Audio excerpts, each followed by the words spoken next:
नमस्कार दोस्तों, आप सभी का स्वागत है आपके अपने YouTube channel AK jobs points में।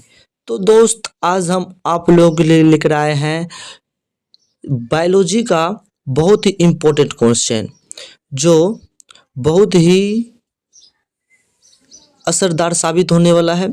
इसलिए आप सब इस वीडियो को शुरू से अंत तक जरूर देखिएगा। तो चलिए आज का सेशन स्टार्ट करते हैं। आज का पहला क्वेश्चन है मेरे भाई, ओरिजिन ऑफ स्पेसीज क्या है? ओरिजिन ऑफ स्पेसीज के रचयिता कौन है? ओरिजिन ऑफ स्पीसीज के रचयिता कौन है? ऑप्शन ए में है डार्विन, ऑप्शन बी में है वाइजमैन, ऑप्शन सी में है मूलर, ऑप्शन डी में है मेंटल। तो मेरे भाई इसका सही आंसर क्या हो जाएगा? आप सब कमेंट में आंसर दीजिएगा कि ओरिजिन ऑफ स्पीसीज का रचयिता कौन है। तो मेरे भाई इसका आंसर जो हो जाएगा वो ऑप्शन नंबर ए हो जाएगा। क्या हो जाएगा? ऑप्शन नंबर ए यानी डार्विन हो जाएगा। चलिए अगले क्वेश्चन की ओर बढ़ते हैं। अगला क्वेश्चन है, विटामिन B6 की कमी से पुरुष में हो जाता है, यानी विटामिन B6 की कमी से पुरुष में कौन रोग हो जाता है? ऑप्शन ए में है रिकेटस, ऑप्शन बी में स्कर्वी, ऑप्शन सी में है बेरी, ऑप्शन डी में है अर्कतामा। तो मेरे भाई इसका आंसर जो हो जाएगा वो ऑप्शन नंबर डी हो जाएगा, अर्कताम। चलिए अगले क्वेश्चन की ओर बढ़ते हैं। अगला क्वेश्चन है, सब्जियां जल्दी खराब हो जाती है क्योंकि इनमें अधिक मात्रा में होती है। सब्जियां जल्दी खराब हो जाती है क्योंकि इनमें अधिक मात्रा में होती है, शर्कराओं की या जल की या विटामिनों की या एंजाइमों की। तो मेरे भाई इसमें जो होती है वो एंजाइमों की अधिकता होती है। ऑप्शन नंबर डी हो जाएगा। चलिए अगला क्वेश्चन है मेरे भाई, निम्नलिखित में किसका संश्लेषण यकृत द्वारा किया जाता है? निम्नलिखित में किसका संश्लेषण यकृत द्वारा किया जाता है? Option A vitamin A, option B vitamin E, option C vitamin K, option D vitamin D. तो मेरे भाई इसका आंसर जो हो जाएगा वो ऑप्शन नंबर ए हो जाएगा, यानी विटामिन ए हो जाएगा। चलिए अगला क्वेश्चन की ओर बढ़ते हैं। अगला क्वेश्चन है मेरे भाई, निम्न में संवहनी उत्तक है, निम्न में संवहनी उत्तक है। ऑप्शन ए में है जाइलम, ऑप्शन बी में है फ्लोएम, ऑप्शन सी में ए और बी दोनों होगा, या ऑप्शन डी में इनमें से कोई नहीं। तो मेरे भाई इसका आंसर जो हो जाएगा वो ऑप्शन नंबर सी हो जाएगा, यानी ए और बी दोनों हो जाएंगे। चलिए अगले क्वेश्चन की ओर बढ़ते हैं। अगला क्वेश्चन है, मानव में गुर्दों का रोग किसके प्रदूषण से होता है? मानव में गुर्दों का रोग किसके प्रदूषण से होता है? Option A cadmium, option B लोहा, option C cobalt, option D carbon. तो मेरे भाई इसका आंसर सही आंसर जो हो जाएगा वो ऑप्शन नंबर सी हो जाएगा, यानी कोबाल्ट हो जाएगा।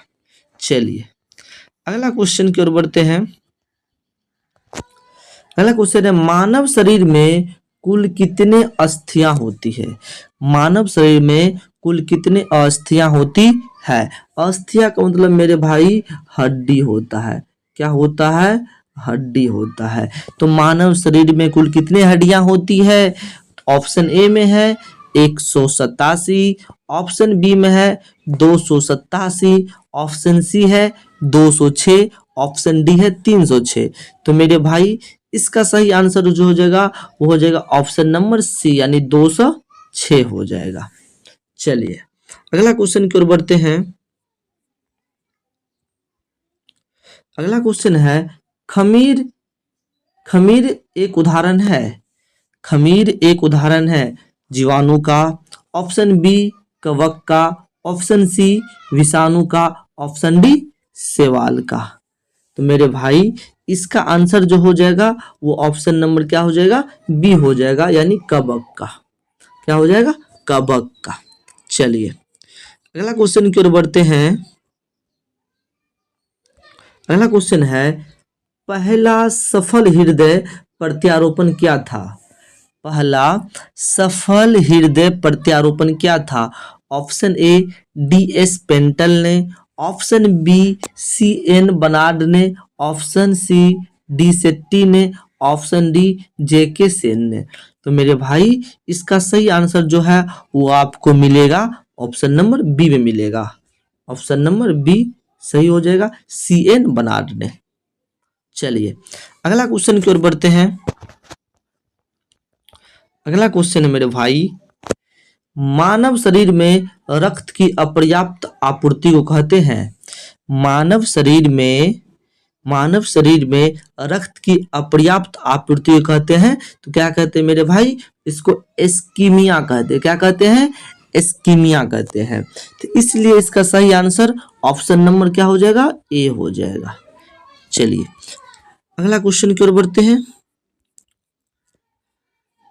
देखिए अगला क्वेश्चन है, बहुत ही अच्छा क्वेश्चन है मेरे भाई, वयस्क पुरुष में आरबीसी की सामान्य संख्या होती है। वयस्क पुरुष में आरबीसी की सामान्य संख्या होती है। ऑप्शन ए में है 5.5 मिलियन, ऑप्शन बी में है 5 मिलियन, ऑप्शन सी में है 4.5 मिलियन, ऑप्शन डी में 4 मिलियन। तो मेरे भाई इसका सही आंसर जो आपको मिलेगा वो मिलेगा ऑप्शन नंबर ए में, यानी 5.5 मिलियन हो जाएगा। चलिए अगला क्वेश्चन की ओर बढ़ते हैं। मानव रुधिर का पीएच मान है। रुधिर मतलब याद रखिएगा रक्त सर, क्या याद रखिएगा, रक्त, यानी रक्त का पीएच मान है। Option A 7.2, option B 7.8, option C 6.6, option D 7.4। तो मेरे भाई इसका सही आंसर जो हो जाएगा वो ऑप्शन नंबर डी होगा, 7.4। रक्त का पीएच मान कितना होता है, 7.4 होता है। चलिए अगला क्वेश्चन की ओर बढ़ते हैं। निम्नलिखित में कौन सा स्त्रीलिंग हार्मोन है? निम्नलिखित में से कौन सा स्त्रीलिंग हार्मोन है? Option A oestrogen, option B insulin, option C oxytocin, option D androgen. तो मेरे भाई इसका सही आंसर जो हो जाएगा वो ऑप्शन नंबर ए हो जाएगा, एस्ट्रोजेन। क्या हो जाएगा, एस्ट्रोजेन हो जाएगा। चलिए आगे की ओर बढ़ते हैं। अगला क्वेश्चन है, शरीर में सबसे बड़ी अंतःस्रावी ग्रंथियां निम्न में से कौन सी है? शरीर में सबसे बड़ी अंतःस्रावी ग्रंथि निम्न में से कौन सी है? तो इसका ऑप्शन देखिएगा, ऑप्शन ए में है अब2 यानी थायराइड ग्रंथि, ऑप्शन बी प्रावटु, ऑप्शन सी अधिवृक्क, ऑप्शन डी पीयूष ग्रंथि। तो इसका सही आंसर जो हो जाएगा मेरे भाई वो हो जाएगा ऑप्शन नंबर ए, अब2 ग्रंथि। चलिए अगले क्वेश्चन की ओर बढ़ते हैं। अगला क्वेश्चन है, जन्म के बाद मानव के किस ऊतक में कोई कोशिका विभाजन नहीं होता है? जन्म के बाद मानव के किस ऊतक में कोई कोशिका विभाजन नहीं होता है? ऑप्शन ए कंकाल, ऑप्शन बी में है मेरे दोस्त तंत्रिका, ऑप्शन सी में है संयोजी, ऑप्शन डी में है जनन। तो इसका सही आंसर जो हो जाएगा मेरे भाई वो हो जाएगा ऑप्शन नंबर बी, यानी तंत्रिका ऊतक हो जाएगा। चलिए अगले क्वेश्चन की ओर बढ़ते हैं।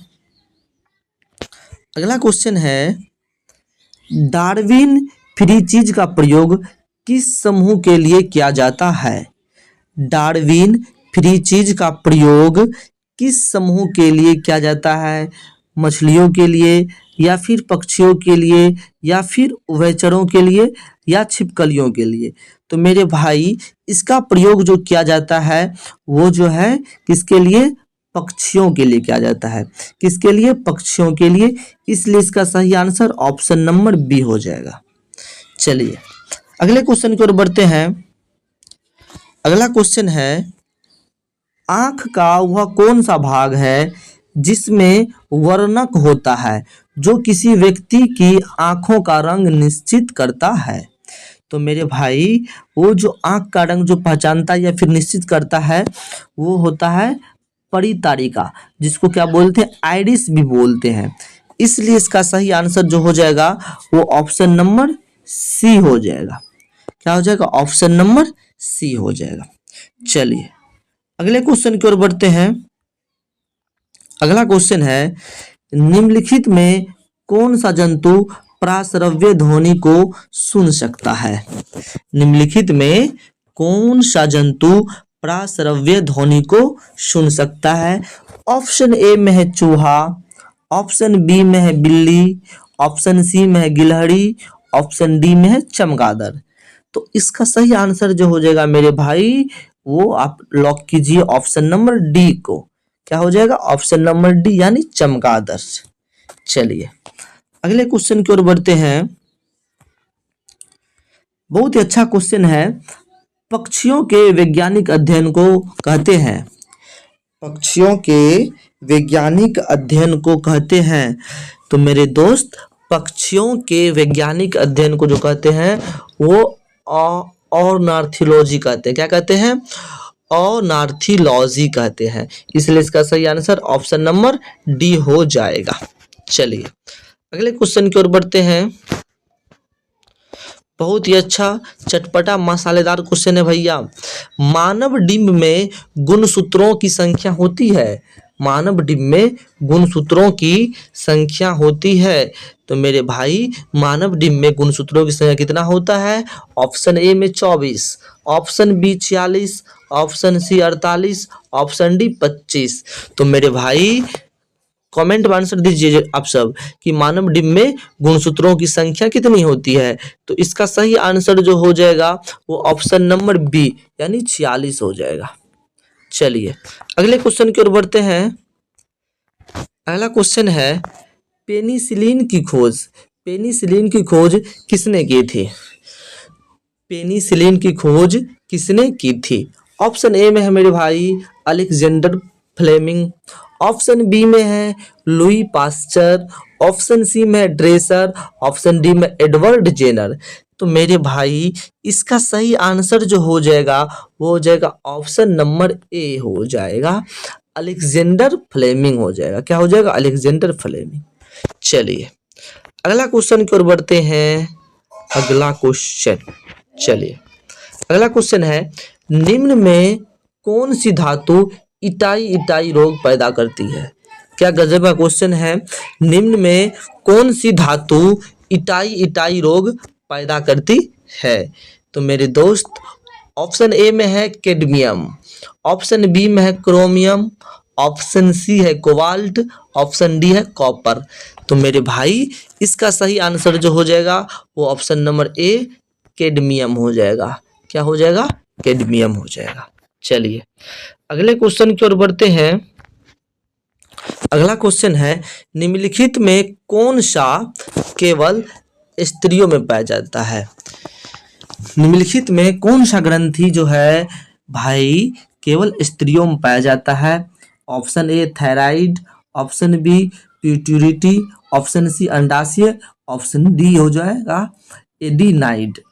तो इसका सही आंसर क्या हो जाएगा मेरे भाई, इसका सही आंसर जो हो जाएगा वो हो जाएगा अंडाशय। अंडाशय जो है मेरे भाई ये स्त्री का अंग है। ये किसमें पाया जाता है, स्त्री में पाया जाता है। चलिए अगले क्वेश्चन की ओर बढ़ते हैं। अगला क्वेश्चन है, निम्नलिखित में कौन सा रोग संक्रामक है। निम्नलिखित में कौन सा रोग संक्रामक है। ऑप्शन ए में है मेरे भैया मधुमेह, ऑप्शन बी में है गठिया, ऑप्शन सी में है कैंसर, ऑप्शन डी में है डिप्थीरिया। तो मेरे भाई इसका सही आंसर जो हो जाएगा वो हो जाएगा ऑप्शन नंबर डी, यानी डिप्थीरिया। क्या हो जाएगा? डिप्थीरिया हो जाएगा। चलिए अगला क्वेश्चन की ओर बढ़ते हैं। अगला क्वेश्चन को देखिएगा। तारपीन तथा चिलगोजा की प्राप्ति होती है।